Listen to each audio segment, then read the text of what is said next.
참 결론 안 나. 그죠? 가덕 신공항. 이번에는 또 기재부가 또 난리가 났네. 모피아. 이게 뭐가 문제가 되냐면요. 그 사업에서 부산이 1도 관여할 수 없는 제3자가 돼버립니다.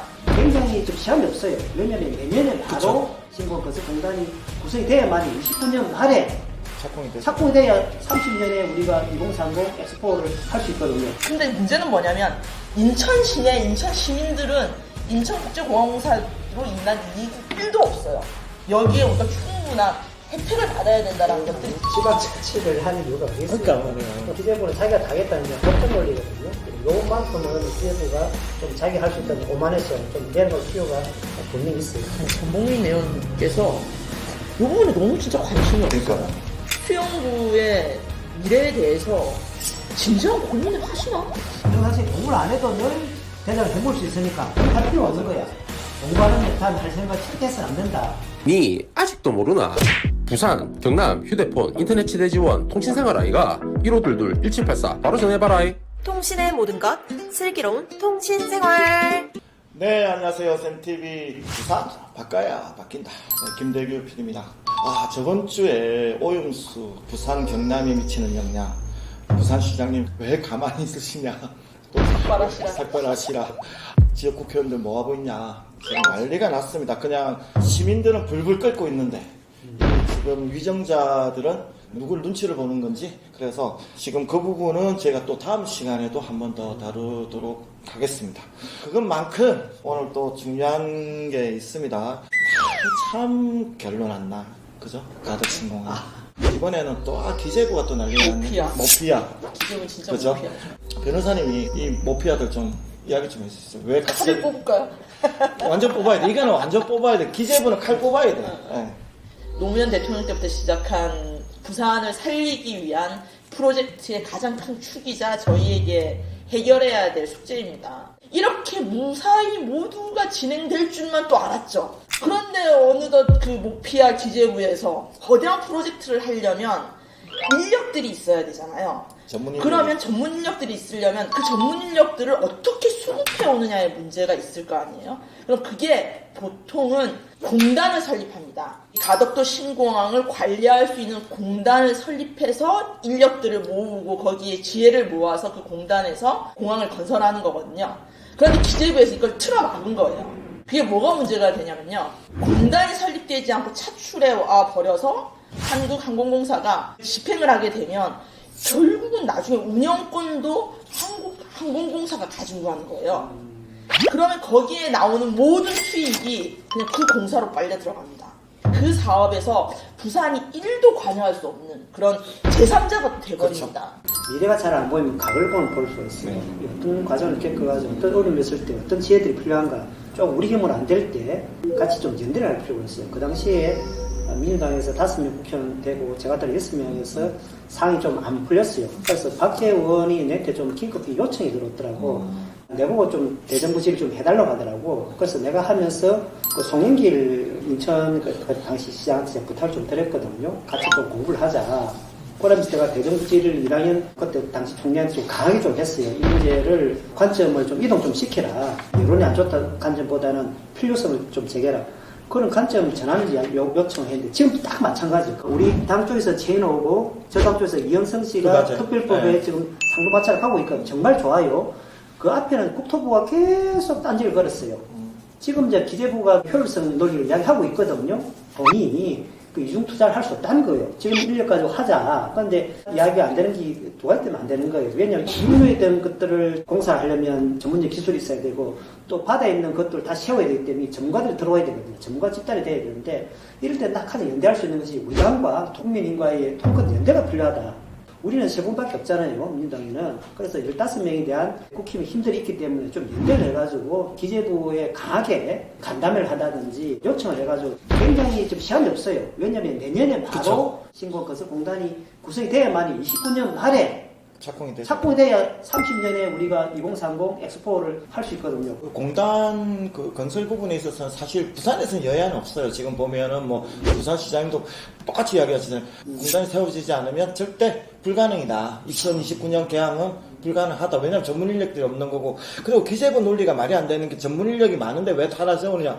아니 언제 우리나라에서 그 지반도 약하고 내심 깊은데 그런 해양공항을 만들어 봤다고. 만들어 본 적이 없잖아요. 없는데 도대체 그럼 전문 인력이 있는데 충원한다? 그거 없잖아요. 말이 안 되는 얘기지 사실은.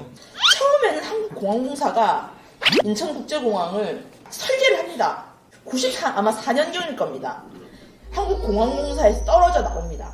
인력들과 모든 재원들이 떨어져 나와서 인천국제공항공사가 설립된 기초가 되는 공단이 만들어지고 그 이후에 영업을 위해서, 영업이죠. 왜냐하면 흑자를 냈을 때 흑자에 대한 사기업처럼 이렇게 운영이 돼야 되니까. 그래서 인천국제공항공사가 2000년 개항 2년 전에 만들어집니다. 그리고 이 인천국제공항공사는요 100% 국토부가 출자해서 정부가 100% 갖고 있어요. 우리 코로나로 인해서 2022년, 21년은 아마 적자까지는 아니지만 수익률이 되게 낮았습니다. 뭐 몇천억 단위로. 그런데 2019년, 2018년경 코로나 일어나기 전에는요 1조 3천억 원이 수익이 났습니다. 굉장합니다. 그럼 이걸 누가 갖고 가냐? 대한민국이 영업이익이 나면 법인들에게 세금을 떼가잖아요. 그 다음에 또 배당을 합니다. 근데 100% 대한민국이 가지고 있으니까 거의 8천억 원에서 1조가량을 대한민국 정부가 갖고 가요. 가덕도 신공항 특별법을 통해서 가덕 신공항을 만드는 이런 대규모 사업이 부산에서 이루어질 거고 그 공항을 100년을 저희가 쓸 겁니다. 근데 문제는 뭐냐면 인천 시내, 인천 시민들은 인천국제공항공사로 인한 이익이 1도 없어요. 저는 여기서 짚고 싶은 거는 우리가 가덕 신공항 빨리 개항해야 되는 것도 좋지만 부산시에 지어지는 가덕 신공항으로 인해서 물론 편리한 교통, 안전한 그 공항을 지어주는 거 고맙긴 하지만 여기에 우리가 충분한 혜택을 받아야 된다는 것들이 지역에 있는 정치인들이 말씀해 주셔야 된다고 생각해요. 그래서 저는 또 나오네요. 박형준 시장님. 제발 엑스포 말고도 신경 좀 써주세요. 박영준 시장 때문에 시간 놓치면 한 2년 정도 공포 탈영한다고 쓸데없이 그 시간 그렇죠. 프론팅 쓸겸 그러니까 빨리. 뭐 말도 안 되는 논쟁을 해가지고 괜히 그 시간 낭비해가지고 시간이 몰리니까 그 전체적인 타임 스케줄에 멈춰버렸는데 강용균 변호사님께서 말씀하셨듯이 시간이 지금 없기 때문에 체계적으로 갈 수 있는 이 공단이 지금 빨리 되는 것이 현실적으로 부산시민이 안심할 수 있고 시장이 할 수 있는 모범적인 사례가 아닐까 생각을 합니다. 가끔 이제 그 지역 언론도 마찬가지고 우리 정치인도 마찬가지고 공단에 대한 필요성 그런 분들은 너무나 좀 더 홍보가 더 필요하다. 부산 거면 부산에서 관리를 하고 부산에서 수익을 남겨서 부산 시민에게 다시 이렇게 또 돌아가는 게 조금 전에 말씀은 참 중요해요. 지방자치를 하는 이유가 어디 있어요? 그러니까 말이에요. 주도를 누가 하느냐, 기재부는 자기가 다 하겠다느냐, 법적 논리거든요. 이때까지 그래 왔기 때문에 경제개발 계획 모든 것도 자기 스스로 다 했다 생각하는데 그 자체로 해가지고 딜레이된 사안들이 굉장히 좀 많이 보이기 때문에 요만큼은 기재부가 좀 자기 할 수 있다는 오만해서 좀 내려놓을 필요가 분명히 있어요. 제2센텀을 준비하시는 해운대 을 같은 경우에는 상당히 가덕 신공항과 아주 밀접하고 사업 부분에서 제일 크게 연계될 수 있는 거죠. 어떤 게 제일 크게 연계가 되는 겁니까? 아무래도 뭐 한 2개 정도가 되는데 가덕 신공항 29년 말 되고 나면 저희들 지금 이 센터는 지금 그죠. 내용적으로 가장 이제 혜택을 볼 수 있거든요. 그쪽에 관련되는 이제 지식산을 만든 여러 이제 세계적인 업체들이 이제 그걸로 몰려들 거 있잖아요. 거기에서 이제 수송 이제 시간들을 다이렉트로 가져올 수 있기 때문에 인천 갈 필요도 없고 국제적인 좋은 업체들이 들어올 수 있는 확률들을 사람들은 제공해주기 때문에 그 하나가 또 도시적으로 보면은 동쪽과 서쪽 끝에 있기 때문에 전체적으로 도시를 한 번 더 재배치할 수 있는 교통 문제뿐만 아니고 할 수 있는 여러 가지 부산 전체의 경쟁력이 확 올라갈 수 있는 굉장히 절호의 기회로 보는 거죠. 어쨌든 뭐 항공산업의 제 기본이 이제 물류라고 봤을 때 항공물류의 좀 기본은 4차 산업에 기반된 바이오, 뭐 반도체 그런 그 부분들이 혜택이 이 센터만 이센텀으로 바로 또 하고자 하는 또 그런 사업 분야도 이센텀에서 하는 분야이기 때문에 양쪽 끝에서 일을 하기 때문에 도시 뭐 철도 문제 놓고 바로 이제 교통 문제뿐만 혁신도 되고 안에 있는 내용물들도 산업도 같이 한 단계 다 점프할 수 있는 그 혜택을 부산 전체가 볼 수 있는 또 산업단지가 바깥에 있는 것이 아니고 도시 속에 해운대 안에 바로 있기 때문에 핵심 지역이기 때문에 저희들은 큰 기대를 하고 있습니다. 그때 잠깐 얘기했는데 우리 수영은 잠깐 뭐 잠깐 우리는 항상 지나가는 그러니까 패싱 당하는 그때 정주하거나 멈추는 공간이 돼야 되는데 지나가는 기장으로 바로 넘어가 버리거나 센텀으로 센텀으로 바로 바로 넘어가 해결을 버리면 저희 지역 입장에서는 패싱 거기다가 지금 현역 국회의원인 전봉민 의원께서 이 부분에 너무 진짜 관심이 없어요. 그러니까. 수영구의 미래에 대해서 진지한 고민을 하시나? 연계 사업이라면 해운대는 많이 있잖아요. 근데 나는 수영구에서 단 한 번의 워딩을 뭐 수영구 청장도 마찬가지고 그러니까 한 번도 난 이야기를 들은 적이 없어. 마이스뿐만 아니라 전체적인 건 너무 그러니까 관심이 없는 많이는 하시죠. 그냥 짝대기만 꽂아도 된다라는 그런 착각을 하시는 것 같아요. 어림도 없습니다.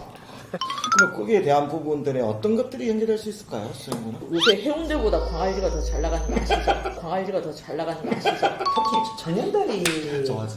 너무 그게 숙소는 해운대 잡고 노는 거는 강화리에서 논다고. 그러니까 저희가 광안리라는 천혜의 자원이 있잖아요. 그러면 광안리의 접근성을 어떻게 만들어 줄 것인가가 아주 중요한 관건 아닙니까? 도심 고속철 할 때 왜 우리가 정거장이 있어야 되느냐는 의미도 그런 겁니다. 그 명칭이 있는 광안역이라는 것 때문에 금년산역이 더 가까움에도 불구하고 광안역에서 내려서 광안리에 옵니다. 그렇죠. 센텀에서 내려서 광안리 오기는 어려워요.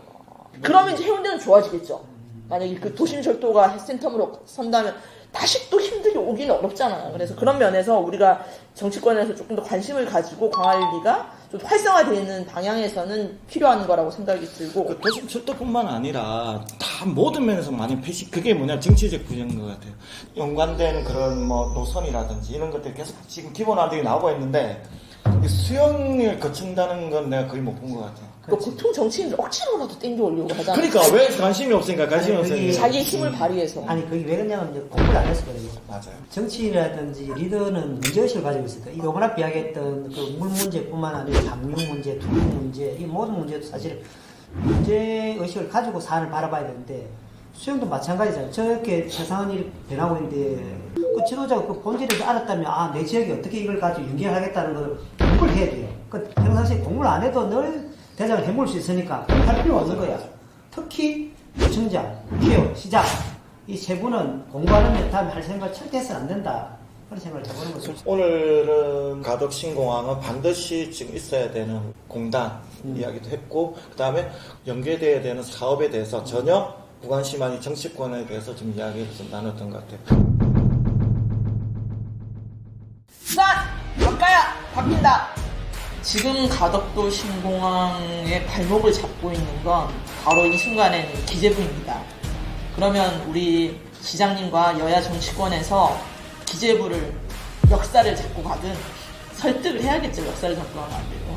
잘 설득해서 부산의 미래를 책임질 가덕신공항에 대해서 충분히 설득하시고요. 저는 믿습니다. 시장님 우리 여야 정치권에서 해낼 수 있을 거라고 믿고 그 과정 속에서 안전한 결과도 안전해야 되고 과정도 안전한 공항이 되어야 되고요. 그리고 환경을 걱정하시는 분들도 잘 설득해낼 수 있는 그런 모든 박자를 다 갖춘 그런 공항이 되었으면 좋겠습니다. 부산, 바꿔야!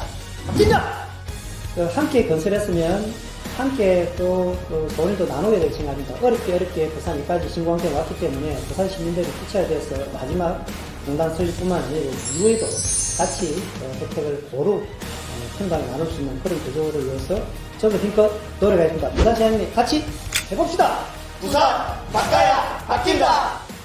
든든한 콘텐츠를 만들려고 저희 센TV에 협찬해 주신 분이 계십니다. 가덕 신공항 건립과 2030 부산 엑스포 성공 유치를 위해서 BNK 부산은행이 함께합니다.